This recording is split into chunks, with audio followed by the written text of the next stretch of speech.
നമ്മുടെ മുഖ്യധാരാ മാധ്യമങ്ങൾ ഏറെ ദിവസം വലിയ തോതിൽ ആഘോഷിക്കുകയും പിന്നീട് തന്ത്രപൂർവം മറവിയിലേക്ക് തള്ളിവിടുകയും ചെയ്ത ഒരു വിഷയത്തിൽ ഒരു നിർണായകമായ സംഭവ വികാസം ഉണ്ടായിരിക്കുകയാണ്.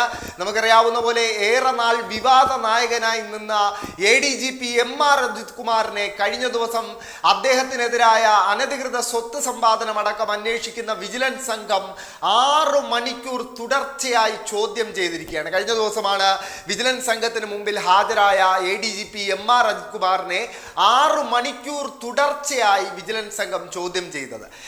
കഴിഞ്ഞ സെപ്റ്റംബറിലാണ് ADGP MR അജിത് കുമാറിനെതിരെ ഒരു വിജിലൻസ് അന്വേഷണം ആരംഭിക്കുന്നത്.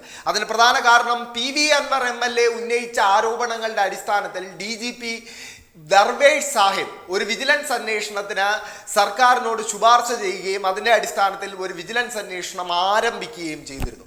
ആ വിജിലൻസ് അന്വേഷണത്തിലാണ് ഇപ്പോൾ ADGPയെ ചോദ്യം ചെയ്തിരിക്കുന്നത്.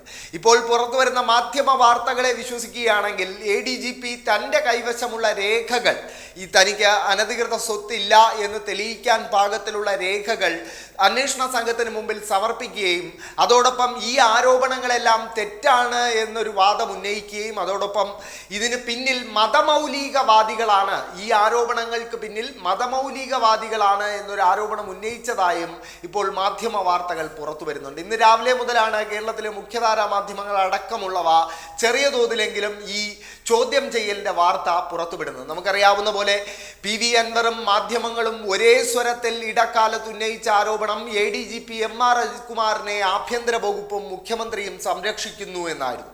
അങ്ങനെ ഒരു സംരക്ഷണം ADGP MR അജിത് കുമാറിന് ലഭിക്കുന്നില്ല എന്നതിൻ്റെ തെളിവ് തന്നെയാണ് ഈ 6 മണിക്കൂർ നീണ്ട ചോദ്യം ചെയ്യൽ എന്ന് പറയേണ്ടിയിരിക്കുന്നു. എന്തായാലും 5 വിഷയങ്ങളാണ് ഈ വിജിലൻസ് സംഘം MR അജിത് കുമാറിനെതിരെ അന്വേഷിക്കുന്നത്. ആദ്യത്തേത്, മറുനാടൻ മലയാളി എന്ന ഓൺലൈൻ മാധ്യമത്തിൻ്റെ ഉടമ ഷാജൻ സ്കറിയയിൽ നിന്നും 1 കോടിയിലധികം രൂപ കൈക്കൂലി വാങ്ങി എന്നും അതിൻ്റെ അടിസ്ഥാനത്തിൽ ഷാജൻ സ്കറിയയ്ക്കെതിരായ കേസ് ഒത്തുതീർപ്പാക്കി എന്നുമുള്ള ഒരു ആരോപണം PV അൻവർ ഉന്നയിച്ചിരുന്നു. ഇത് അന്വേഷണത്തിൻ്റെ പരിധിയിൽ ഉൾപ്പെടുന്ന ആദ്യത്തെ കാര്യമാണ്. രണ്ടാമത്തെ കാര്യം, സ്വർണ്ണക്കടത്തുമായി ബന്ധപ്പെട്ട് PV അൻവർ ഉന്നയിച്ച ഗുരുതരമായ ആരോപണങ്ങളാണ്. നമുക്കറിയാവുന്ന പോലെ സ്വർണ്ണക്കടത്ത് സംഘത്തിൽ നിന്നും പിടിക്കുന്ന സ്വർണത്തിൻ്റെ വലിയ വിഭാഗം പോലീസുകാർ തന്നെ MR അജിത് കുമാറിൻ്റെ നേതൃത്വത്തിൽ തട്ടിയെടുക്കുന്നുണ്ട് എന്നൊരു ആരോപണം PV അൻവർ ഉന്നയിച്ചിരുന്നു.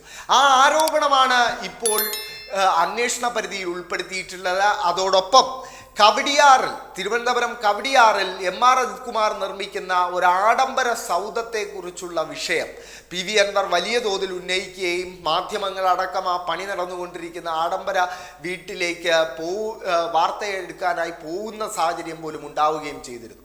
അതും അന്വേഷണത്തിൻ്റെ പരിധിയിൽ ഉൾപ്പെടുന്നുണ്ട്. അതോടൊപ്പം മലപ്പുറം SP ആയിരുന്ന സുജിത് ദാസുമായി ചേർന്ന് നടത്തിയെന്ന് ആരോപിക്കപ്പെടുന്ന അഴിമതികളും ഈ അന്വേഷണ പരിധിയിൽ ഉൾപ്പെടുന്നുണ്ട്. അതോടൊപ്പം സ്വാഭാവികമായ അനധികൃത സ്വത്ത് സമ്പാദനവും ഈ അന്വേഷണ പരിധിയിൽ ഉൾപ്പെടുന്നുണ്ട്.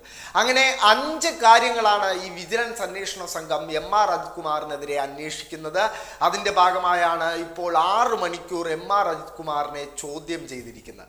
എന്തായാലും കേരളത്തിലെ മുഖ്യധാരാ മാധ്യമങ്ങൾക്ക് ഇപ്പോൾ MR അജിത് കുമാർ ഒരു വാർത്തയല്ല. MR അജിത് കുമാറിനെതിരായ ഈ അന്വേഷണം, ഈ 6 മണിക്കൂർ ചോദ്യം ചെയ്യൽ, ഇതൊന്നും വാർത്തയല്ല എന്നത് ശ്രദ്ധേയമായൊരു വസ്തുതയാണ്.